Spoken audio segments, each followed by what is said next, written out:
In the winter of 1945, somewhere in the British and American occupation zones of a defeated Germany, a series of interrogations took place that would not reach the general public for decades.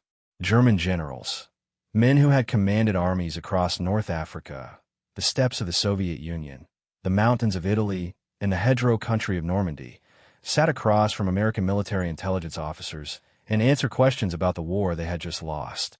The transcripts of those sessions, many of them filed into a collection that would become known as the Foreign Military Studies, were cataloged without public fanfare in the archives of the United States Army Historical Division.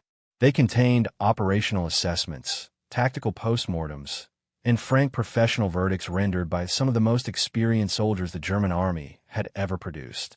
Among the subjects discussed, one American commander's name appeared again and again in the testimony, surfacing across multiple interrogations, multiple theaters, multiple interviews conducted by different officers in different rooms on different days.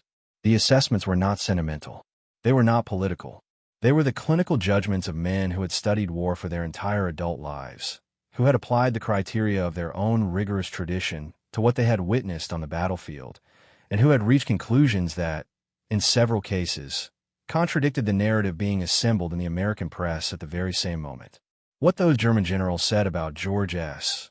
Patton, and more precisely, what they said about why he was dangerous, what made him difficult to counter, and what his own side may have failed to fully understand about him, constitutes one of the more consequential professional appraisals of any commander in the entire Second World War.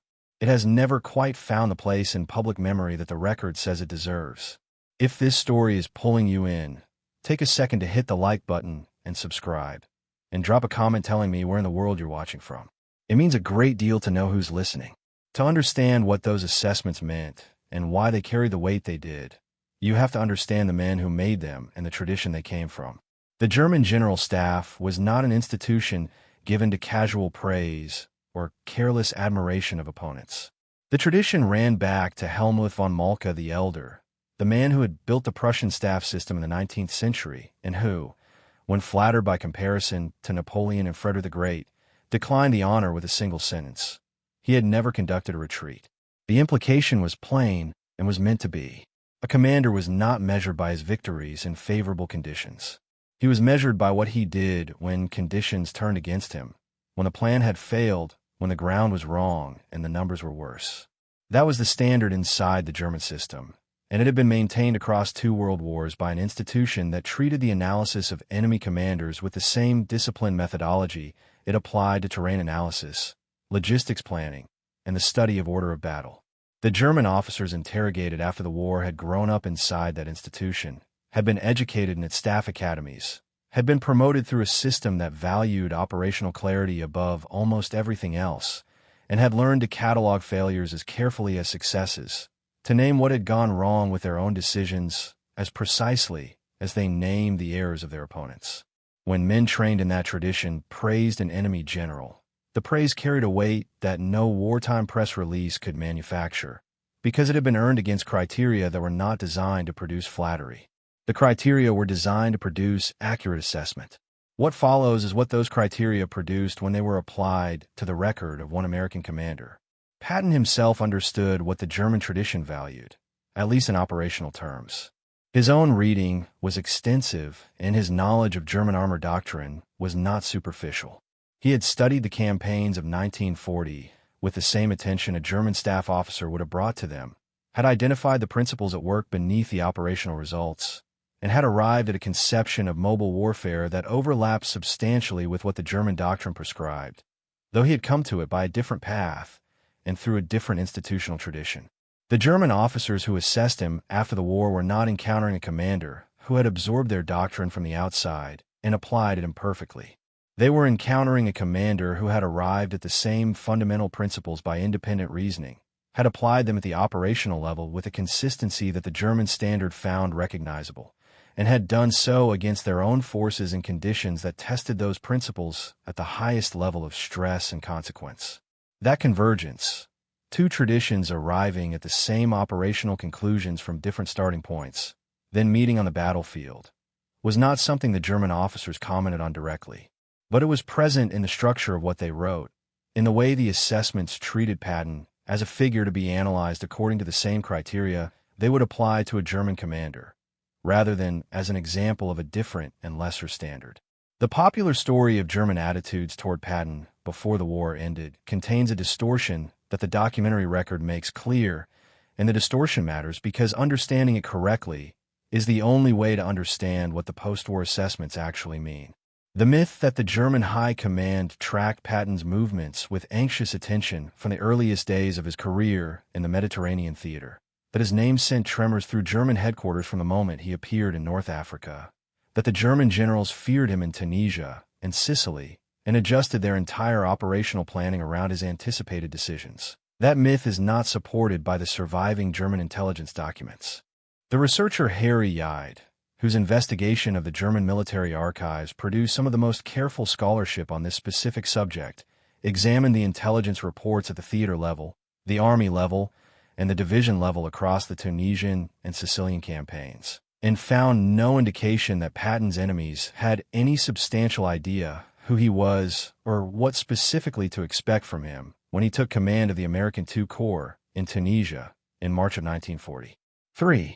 The immediate post-war accounts of the German commanders in Tunisia, written for the American Historical Division by men who had faced the II Corps directly in those months, treat the engagement without giving Patton particular prominence. He is noted as the commanding officer. He is not identified as a specific operational problem requiring specific countermeasures. The first meaningful reference to Patton in the surviving German intelligence documents appears in a report from Detachment Foreign Armies West, dated to mid-May of 1943, and it records simply that Patton had taken command of American ground forces in the Western Mediterranean theater. A name, a command change, no accompanying analysis of operational style, no identification of particular tactical characteristics, no warning to German commanders in the field about the kind of opponent they were now likely to face. That is the extent of what the record shows from that period, and the record has been examined carefully enough to be confident that the absence of more is not an accident of archival preservation. What the record also shows with considerable clarity is when all of that changed, and what caused it to change, and what the change meant for the professional opinion of the men who experienced it. The German commanders who faced Patton in Sicily during the summer of 1943 came away with impressions that were mixed rather than alarmed. Major General Eberhard Rod, who commanded the 15th Panzergrenadier Division against the American 7th Army during the campaign on that island, wrote in an immediate post-war report that the American 7th Army under Patton had fought hesitantly and predictably in several phases of the operation. The German defensive positions on Sicily held under pressure that Rod and his colleagues believed should have been more aggressive and less methodical. Patton's advance to Palermo through country that the Germans had largely abandoned attracted comments from the enemy about the difference between speed through empty ground and speed through defended ground. Speed that imposed no operational cost on the defense was not the same thing as speed that prevented the defense from forming. The constraint that shaped those operations was not Patton. It was the command structure above him, a structure that assigned the 7th Army to the supporting role and gave the main effort and the main axis of advance to Montgomery's 8th Army on the eastern coast of the island. Patton was operating under a ceiling he had not built and could not unilaterally remove. The German assessment of him from that period reflected what they saw in the field, which was a capable and professionally competent officer working within limits that prevented him from demonstrating the qualities that would later define his operational signature. The German tradition of honest analysis was disciplined enough to note the difference between a commander's inherent capacity and the conditions under which he was permitted to operate. What they saw in Sicily was a contained professional. What they would see in France would be something different entirely. To understand the scale of what occurred in France in the summer of 1944, you have to hold in your mind what the situation on the ground looked like before Patton's 3rd Army became operational. The Allies had been ashore in Normandy since June 6, 1944. By mid-July, more than 1 million men had come ashore, and the bridgehead was roughly 50 miles wide and 20 miles deep. The bocage, the dense Norman hedgerow country that covered the ground south of the landing beaches in a quilt of sunken lanes, thick earthen banks topped with vegetation, and enclosed fields that were essentially natural fortifications, had reduced the advance to a calculation of yards and casualties that bore no resemblance to the fluid mobile warfare that armored formations were theoretically designed to conduct. Tank units were being fed into engagements where the hedgerows stripped away their ability to maneuver before they could find firing positions, where the ranges were short enough for infantry anti-tank weapons to reach armored crews, and where the depth of the German defensive positions meant that taking one hedgerow line simply revealed the next one behind it. Both sides had suffered more than 100,000 casualties by mid-July 1944. The German 7th Army and its supporting formations had demonstrated a capacity for defensive resilience that had frustrated every Allied attempt to break the front open and restore movement. The daily reports from the front read as variations on the same theme. Ground taken in the morning held against counterattack through the afternoon. Losses recorded on both sides. The forward edge of the advance measured in hundreds of yards. The stalemate had a weight to it that could be felt in every headquarters document from that period. Operation Cobra, launched on July the 25th with a massive aerial bombardment along a narrow corridor near St. Lo, opened the gap. The planning had taken weeks. The aerial preparation had concentrated unprecedented tonnage on a frontage of about 7,000 yards, saturating the German defensive positions with a weight of explosives that, when the ground infantry went forward behind it, revealed a front that had been broken rather than merely suppressed. The United States Third Army was activated on August the 1st with Patton in command, and it was the instrument prepared to go through the gap that Cobra had opened. What followed in the next 2 weeks was the event that, more than any single action in the entire Western theater of the Second World War, fixed Patton's name permanently in the operational assessments of the German General Staff. The Third Army did not consolidate before advancing. It did not pause to align its formations, wait for its supply lines to catch up at the pace of movement, or establish a tidy front line before committing to further action. What Patton had grasped, and what the German commanders recognized when they saw it operating at scale for the first time, was that in mobile warfare the moment of an opponent's disruption is also the moment when disruption can be extended, and that the extended disruption prevented the reconstitution that a pause would have allowed. A defending force that is not given time to stop moving cannot find the ground to stand on. A defending force that cannot stop moving cannot establish the communications, the supply lines, the lateral connections between formations, or the command relationships that a coherent defense requires. The Third Army's objective was not the next town or the next river line. It was the German command system's ability to generate a response, and Patton understood that the way to destroy that ability was to keep moving faster than the response could be formed. It drove in 4 directions simultaneously: west into Brittany to seal the peninsula, south to the Loire River to protect the army's left flank, east toward Paris to drive into the depth of the German strategic position, north toward Argentan to close the trap around the German formations still fighting in the bocage to the west. The columns moved at speeds the German planning assumptions had not accounted for, sometimes covering 60 miles in a single day across terrain where the standard calculation of military progress expected careful, deliberate consolidation before further movement could be sanctioned. In 2 weeks, the Third Army had encircled roughly 100,000 German soldiers in the Falaise pocket, had recaptured nearly 10,000 square miles of French territory, and had reduced the German 7th Army from a coherent fighting force to a series of shattered remnants trying to escape through a corridor that grew narrower by the hour and then closed entirely. The roads inside the pocket, as the aerial photography and ground-level accounts both record, were blocked by the wreckage of an army at the moment of its destruction. Vehicles burned and abandoned in columns that stretched for miles, horses dead in their traces beside the guns they had been pulling, equipment discarded by men who had stopped thinking about anything except the narrow possibility of getting out. The formations that had held the Normandy front for 2 months ceased to exist as recognizable military entities inside a fortnight. What was left crossed the Seine in fragments and tried to reconstitute itself while the Third Army continued east. The German General Staff officers who assessed this campaign in their post-war reports and in their interrogation transcripts engaged with it in the analytical language they had been trained to use, and what they produced over the months and years following the armistice was a body of professional opinion that, taken together, amounts to one of the most detailed enemy evaluations of any single Allied commander in the entire war. General der Infanterie Gunther Bulge had served as chief of staff to Field Marshal Gerd von Rundstedt during the Normandy campaign, and was among the most analytically rigorous of the senior German officers to submit written assessments to the American Historical Division. His study of the Western theater, produced for American intelligence in the post-war period, addressed Patton directly and at length, and in terms that were not rhetorical but operational. Bulge described Patton as the most aggressive panzer general of the Allies, a commander of incredible initiative and lightning-like action. He noted that Patton's operations had impressed the German general staff enormously, and then he gave the reason for that impression in language that was precise rather than vague. Patton had come closer than any other Allied commander to the German concept of the classical military commander. He added a further observation that carried specific operational weight. He wrote that Patton had improved upon Napoleon's fundamental principle: activite, vitesse, activity, and speed.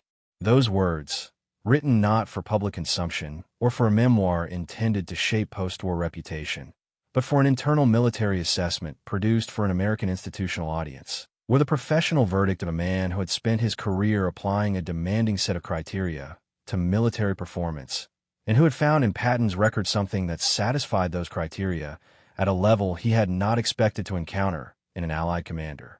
Field Marshal Gerd von Rundstedt, who had commanded German forces in the West for much of the Normandy campaign, and who was among the most senior officers of the German army to survive the war, gave his assessment in an interview conducted after his capture that was direct and unambiguous. When asked about the Allied commanders he had faced and their relative professional merits, he named Patton as the best American general of the war. The assessment he offered of the distinction between Patton and Field Marshal Montgomery, corroborated across multiple post-war accounts, including Bulge's own writings, was specific about the nature of the contrast. Von Rundstedt regarded Montgomery as overly cautious, habit-bound, and systematic in ways that allowed the defending commander to read his intentions and prepare his response with reasonable confidence.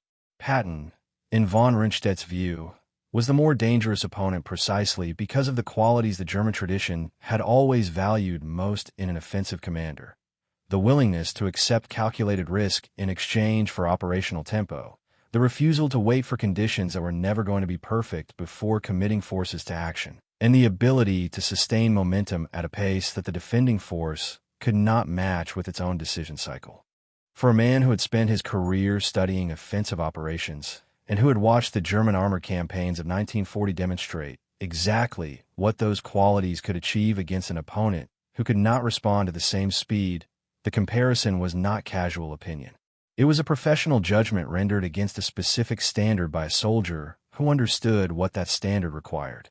Alfred Jodl, who served as Hitler's chief of operations from 1940 until the German surrender in May of 1945, and who was among the most senior operational officers of the Wehrmacht to face Allied interrogators after the armistice, used a comparison when assessing Patton that placed him in specific historical and doctrinal context. He called Patton the American Guderian. Heinz Guderian was not merely a famous name within the German military tradition. He was the architect of the armored doctrine that had made the German victories of 1944 possible. Wait, the victories of 1940. The man whose insistence on massed armored formations employed for depth and exploitation rather than infantry support, whose development of the command from the front philosophy that kept armored commanders at the point of the advance rather than behind it, had given the Wehrmacht the conceptual framework for the campaigns in France and in the opening operations on the Eastern Front. To compare Patton to Guderian was not to say that Patton was a capable general. It was to say that he operated inside the same conceptual framework that the German tradition considered the highest available expression of mobile warfare. Jodl elaborated that Patton was very bold, preferred large movements, took big risks, and won big successes.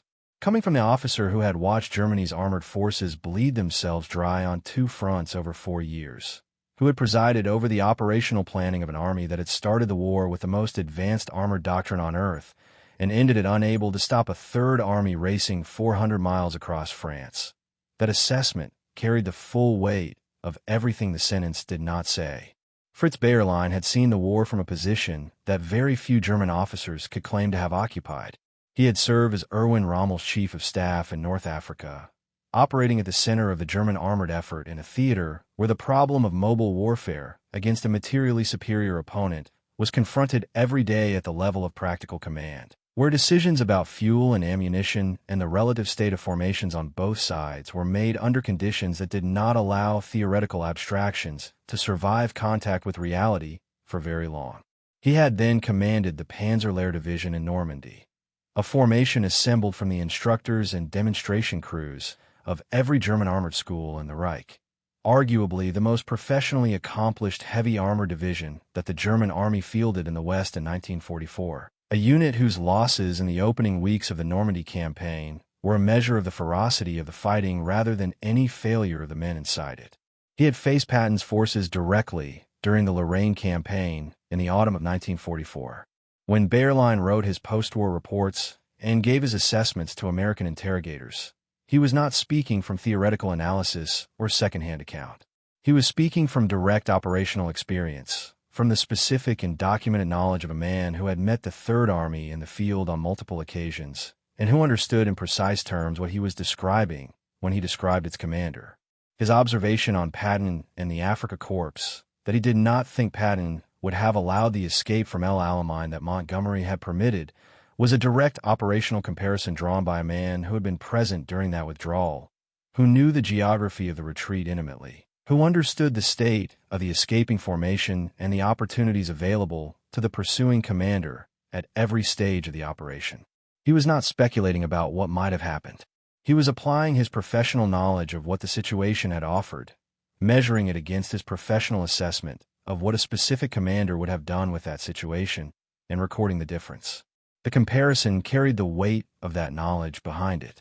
Albert Kesselring, who commanded German and Italian forces across the Mediterranean theater from 1941 onward, and who conducted some of the most skillfully managed defensive campaigns in the entire war during the long fighting retreat up the Italian peninsula, assessed Patton in terms that reach for a comparison the German officer corps reserved for the war's most accomplished practitioners of armored warfare. Kesselring noted that Patton had developed tank warfare into an art and understood how to handle armored formations in the field at a level that demanded professional recognition. He then made a comparison that, from a man of Kesselring's experience and characteristic reserve, was about as close to the highest available compliment as the German military tradition permitted. He compared Patton to Rommel. He said both men possessed what he described as a kind of second sight in regard to armored warfare, an intuitive operational grasp of the evolving geometry of a mobile battle that allowed them to anticipate where forces would need to be positioned before the conventional analytical process could have produced the same answer. That phrase, second sight, was not a concession to mysticism, and it was not a vague tribute. It was the language of operational instinct, the technical description of the commander whose mental model of a fluid engagement runs ahead of events on the ground rather than behind them, who reads the developing situation for where it is going rather than where it is, who understands the internal logic of a mobile battle well enough to make decisions based on the position that will exist in 20 minutes rather than the position that exists now. That was the quality Kesselring had spent 2 years watching Rommel deploy across the North African desert. It was the quality he was now naming in the American general who had turned the German 7th Army into a wreck in the fields of Normandy. If this is the kind of history you want more of, subscribe and turn on notifications. There's far more in the record still to cover. Your support is what keeps these stories coming.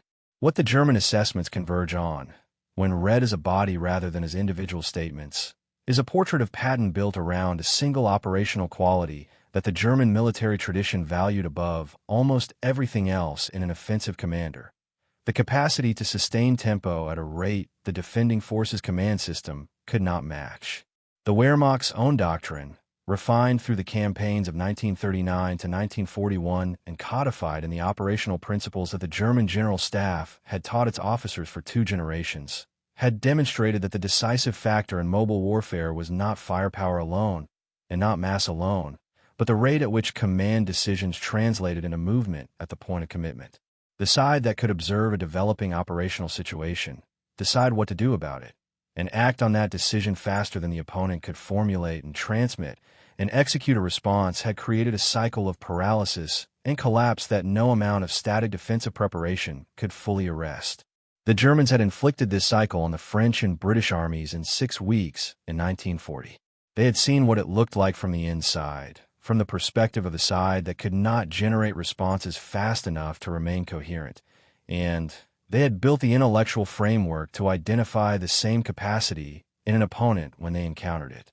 When they identified it in Patton in the summer of 1944, it was not surprise they felt in the post-war assessments. It was recognition. The template was their own. He was operating inside it. And the German 7th Army in August of 1944 was the French Army of May 1940.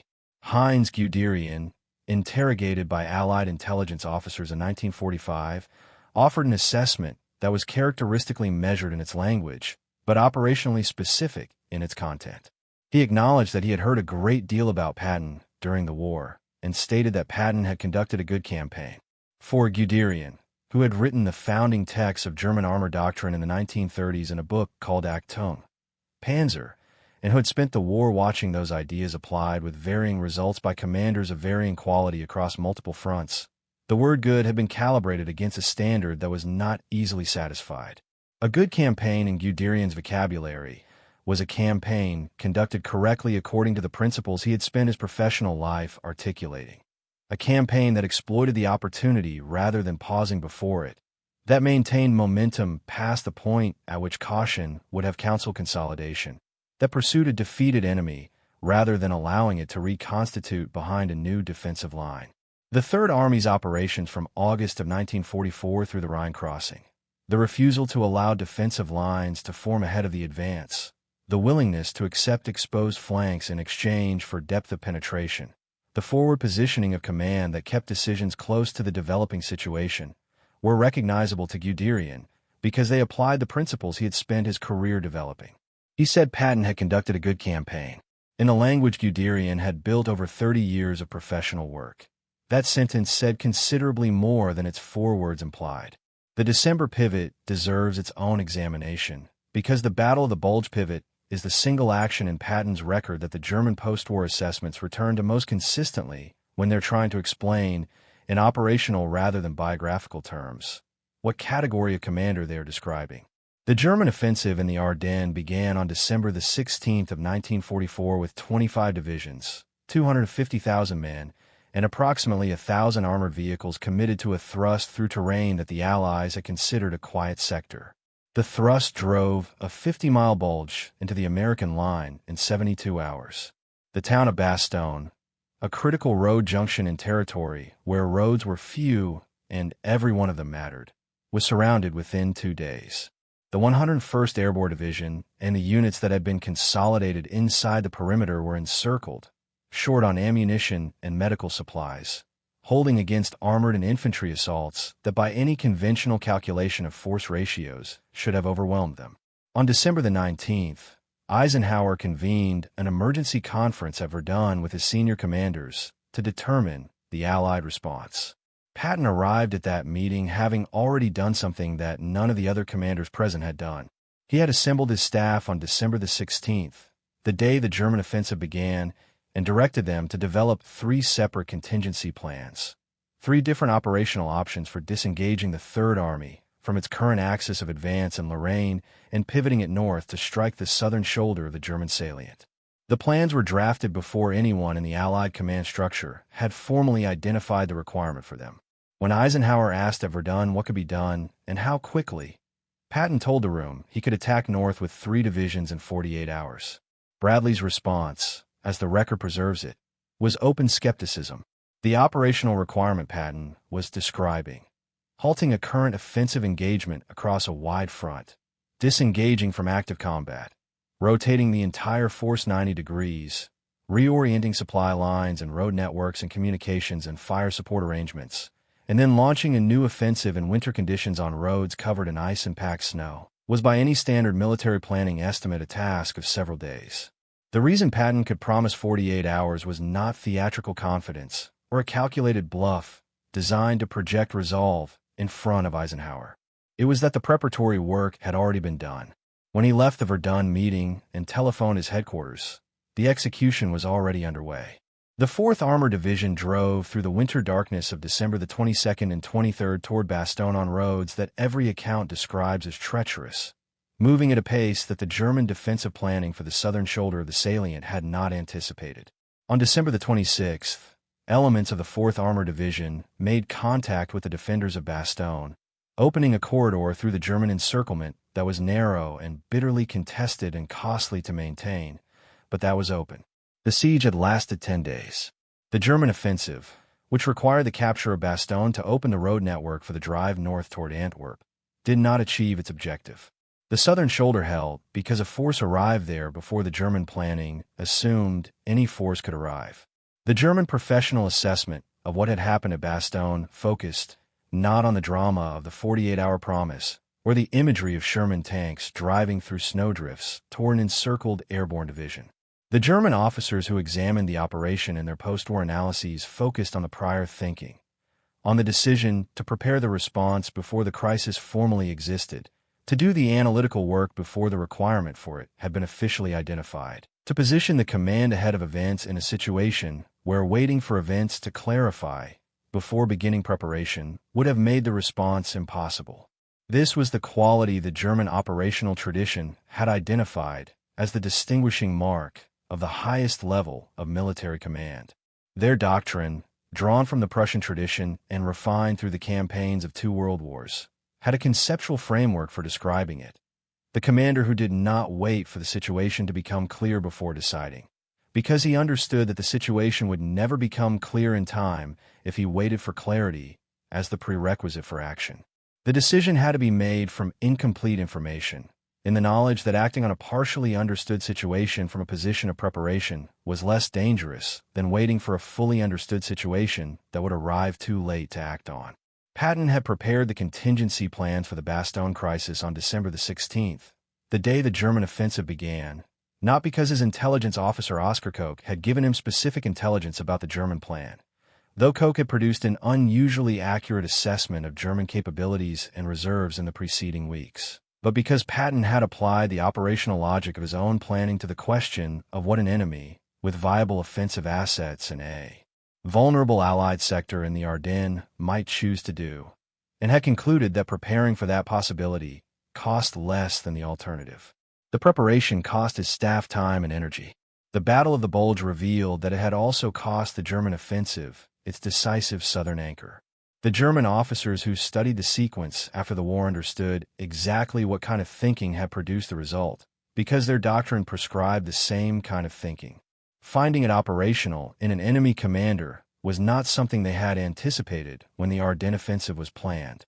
The record also holds a correction that must sit alongside the praise, because the German tradition of honest professional assessment demanded the complete picture and not only the favorable parts.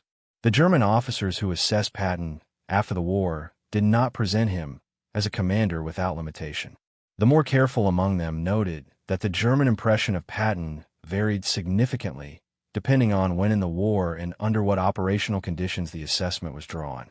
Harry Yide's research established this distinction clearly. The Patton of Tunisia in early 1943 and the Patton of Falaise in August of 1944 were not the same operational phenomenon visible to the enemy, and the German officers who wrote about both periods were honest enough to say so.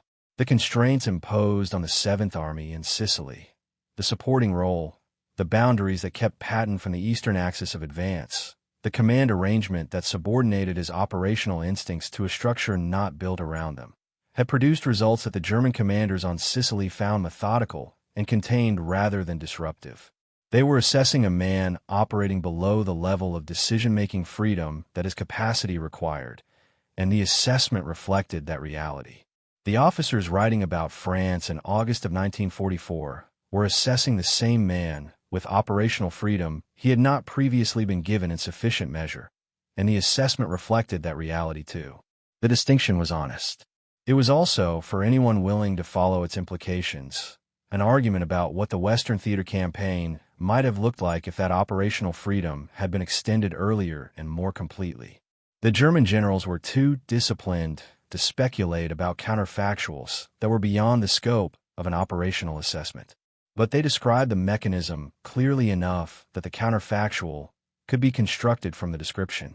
Friedrich von Mellenthin, who had served on the German general staff throughout the war and had observed American armored operations across multiple theaters from the perspective of a trained staff officer, produced a written study of the Third Army in May of 1946 for the United States Army Historical Division. Von Mellenthin focused his analysis not on the impressiveness of distances covered or the audacity of individual decisions, but on the effect of the Third Army's operations on the German command system and on what, specifically, had produced that effect. What he described was a command cycle driven past the rate at which it could generate coherent responses. The German 7th Army and the formations supporting it in Normandy in August of 1944 were not overcome primarily by superior firepower, though firepower was present and consequential. They were overcome by the rate at which the operational situation changed relative to the rate at which the German command could respond to it. The plans drawn at Army Group headquarters to establish a new defensive line had become irrelevant before the orders could reach division level, because the division had moved or been encircled or was no longer in contact with the units on its flanks. The communications network passing information upward was describing a situation that no longer existed by the time the description reached the commanders who needed to act on it. The commands passing downward were based on information that was already outdated when it was used to generate them. Von Mellenthin named the mechanism precisely. The German command could not decide fast enough to match the rate at which the Third Army was altering the situation. That was a technical observation, not a lament. It was the same observation that could have been made about the French and British commands in May of 1940, when the German armored columns were doing to them exactly what the Third Army was doing to the Wehrmacht in August of 1944.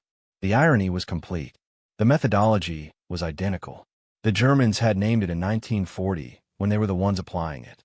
They named it again in 1946 when they were the ones it had been applied to. George Smith Patton Jr. died on December the 21st, 1945. He was 60 years old. The injury was a broken neck sustained in a low-speed vehicle collision near Mannheim on December the 9th, and he died of a cervical spinal cord injury in a military hospital in Heidelberg 12 days later. He had survived the hedgerows of Normandy, the encirclement battle at Falaise, the grinding autumn fighting in Lorraine, the pivot to Bastogne, the winter battles in the Ardennes, the crossing of the Rhine, and the drive into southern Germany. He had not survived a peacetime road in a country he had helped defeat.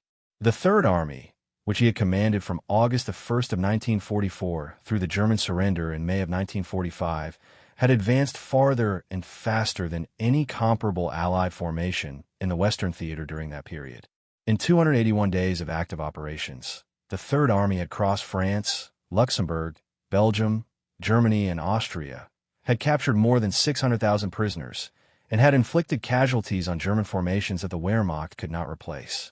The army advanced to the Czech border before being halted by directives reflecting the political arrangements made at Yalta rather than any military limitation on what the force was capable of achieving. Patton believed those directives were wrong and said so in terms that eventually cost him command of the Third Army and later his position as military governor in Bavaria. He died before he could write the full account he intended of his objections to the post-war political arrangements he had been required to enforce. His diaries and letters survive. The foreign military studies that contain the German assessment survive. What the two bodies of evidence together produce is a picture of a commander who was assessed more clearly by the men he defeated than by the institution that produced him. The Foreign Military Studies collection is held in the archives at Carlisle Barracks in Pennsylvania, accessible to researchers who know it is there and what it contains. The Blumentritt assessment of Patton and the Western Theater is in that collection. The von Mellenthin study of the Third Army is in that collection. The Bayerlein reports on the Panzer Lehr Division, including the operations fought against American forces in the summer and autumn of 1944, are in that collection. The Jodl interrogation transcripts are in American and European archives. The Guderian interrogation records exist. The Kesselring memoirs and assessments exist. The record is not hidden and has not been hidden. It is simply a body of professional military analysis that requires engagement with the terms and framework the German officers used, terms drawn from a tradition that measured commanders against criteria the popular American narrative about the Second World War was not built to accommodate. The popular narrative preferred the dramatic gesture, the slap, the speeches, the ivory-handled revolvers, the deliberate theatricality that Patton cultivated as a tool of command. The German post-war assessments had no use for any of that. They were interested in one thing: whether the operational record demonstrated the qualities that the German tradition had identified as decisive in mobile warfare. They examined the record. They found those qualities. They wrote what they found. The documents are in the archive, and the archive is open. The grave of George Smith Patton Jr. is not in Arlington. His family made the decision after the war that he should be buried among the soldiers of the Third Army who had fallen during the Battle of the Bulge, and he lies in the Luxembourg American Cemetery at Ham, in the country his forces had helped hold against Hitler's final offensive. The cemetery contains more than 5,000 American war dead, arranged in the long rows of white crosses and stars of David that the American Battle Monuments Commission maintains across every theater where the United States fought in the Second World War. Patton is buried near the front, not in a place of deliberate distinction from the men around him, but among them. The headstone is a white cross bearing his rank, his name, his dates, and his decorations. It carries nothing about what the German generals wrote about him in the interrogation rooms and study rooms of the occupation zone in the year after the war ended. That testimony is in other records, in other rooms, in the bound volumes of the Foreign Military Studies at Carlisle, and in the transcripts that the American Historical Division assembled from the testimony of defeated soldiers, applying professional discipline to the honest examination of what had happened to their army and why. Blumentridt's finding, that Patton had come closer than any other Allied commander to the German concept of the classical military commander, is in that record. Von Rundstedt's verdict, "He is your best," is in that record. Jodel's comparison to Guderian is in that record. Kesselring's comparison to Rommel is in that record. Bayerlein's judgment about El Alamein is in that record. They were produced by men who had no obligation to praise the commander who had helped destroy their armies. They were produced because the German professional tradition required honest assessment, and because the men who produced them had looked at the evidence with the tools their careers had given them and could not, in good conscience, produce a verdict that contradicted what those tools showed. There is one further dimension of the German assessment that the record preserves, and it speaks to something that goes beyond operational analysis into the nature of military command itself.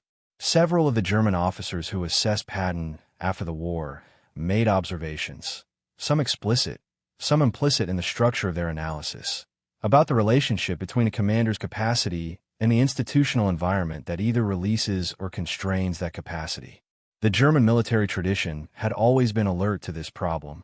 The Auftragstactik, the doctrine of mission command that gave subordinate commanders wide latitude to determine how to achieve an assigned objective once the objective itself had been defined by higher authority, had been built specifically around the recognition that operational capacity at the level of the individual commander was perishable if the command architecture above it was too rigid to allow it to be used.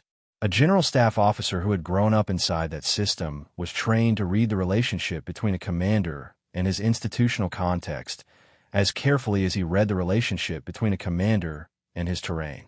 What the German officers saw when they looked at Patton's record across the full arc of the war was a commander whose demonstrated capacity in the conditions of full operational freedom, the conditions of August of 1944 and December of 1944, was substantially greater than what he had been permitted to demonstrate in the conditions of Tunisia in early 1943 or Sicily in the summer of that same year.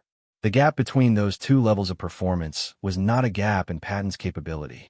It was a gap between what a command architecture built around his strengths could produce and what a command architecture that assigned him a supporting role could produce from the same man.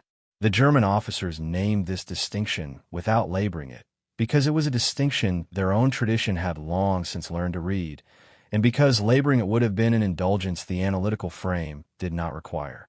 The observation was contained in the structure of the assessment. The reader who understood the German tradition understood what it meant. The Third Army's operational record was also visible in the physical landscape of the countries it had crossed. The route from the Normandy beaches through Brittany and south to the Loire, east across France toward Paris, north to close the Falaise Trap, then east again through Luxembourg and Belgium and into Germany, could be traced on any map of the Western Theater by following the line of what had once been German defensive positions and was now liberated territory. The distance was measured not in miles alone, but in the rate at which the distance had been covered. From the activation of the Third Army on August 1st, 1944, to the crossing of the Rhine in the spring of 1945, the operational area covered by the Third Army's advances represented a campaign that, by the standard of any comparison available in the Western theater, had no parallel in scope or speed among Allied formations. The German armies that had been positioned to resist that advance had been not merely displaced, but destroyed as coherent entities, their command structures broken, their logistics severed, their ability to reconstitute on successive defensive lines denied by the pace of the pursuit. The distinction between displacement and destruction mattered to the German professional assessment, because the German tradition understood that an enemy that has merely been displaced will reconstitute and fight again, while an enemy whose command and logistics have been broken in the moment of defeat cannot reconstitute before the pursuing force has already compromised the next position. The Third Army's record in France in August of 1944 met the second standard. That was the operational meaning of Blumentritt's phrase about incredible initiative and lightning-like action. It was not describing speed as an aesthetic quality. It was describing speed as the mechanism that converted tactical success into the kind of operational result that could not be reversed. The question that the German assessments raised, and that the post-war record does not fully answer, was whether the Allied command structure ever fully understood what it had in the Third Army and its commander, or whether the institutional friction that had constrained Patton in Tunisia and Sicily and in the early phases of the Lorraine campaign reflected something deeper than the specific operational decisions of specific commanders in specific situations. The German officers who produced the four military studies were careful about this question, as they were careful about all questions that touched on the internal arrangements of the Allied command. They were producing assessments for an American institutional audience, and they were not inclined to tell their hosts that the host had mismanaged their most operationally effective general. But the structure of what they wrote, the consistent pattern of noting where constraints had limited what Patton could demonstrate, and then describing what happened when those constraints were removed, made the observation without requiring the observers to state it directly. The tradition of German staff analysis was built around exactly this kind of indirect precision, the finding that was present in the structure of the analysis, even when it was not named in the conclusion. A reader trained in that tradition would have understood the implication. Whether the American institutional readers who received the assessments drew the same conclusion from the same documents is not recorded in the archive. What the German generals admitted about Patton after the war was over was not an admission in the sense of a reluctant concession extracted from unwilling witnesses. It was a professional verdict, delivered with the precision of men who had spent their lives constructing the framework to render such verdicts, applied to a body of operational evidence that the preceding 3 years of war had accumulated in the field. They used the language of their tradition: tempo, exploitation, initiative, decision velocity, the capacity to sustain operational pressure beyond the point at which the defending system could produce coherent responses, and they found in Patton's record the qualities that the German tradition had always identified as the markers of the commander operating at the highest level of mobile warfare. They noted the constraints. They noted the phases of the war where those constraints had limited what he could demonstrate. They noted that the full expression of his operational capacity required a freedom of action that the Allied command structure had not always provided in full measure. And then they described what had happened in France in August of 1944 and in the Ardennes in December, and they applied to those events the same framework they would have applied to any other operational problem that came before them, and they wrote what the framework showed. It was the record holds what the men put into it. It has held it now for 8 decades. It will continue to hold it for as long as the archive stands and the documents within it remain open to readers willing to engage with them on their own terms. Thank you for staying with this until the end. If what you heard here stayed with you, the other films on your screen carry the story forward. Subscribe if you haven't, and I'll see you in the next one.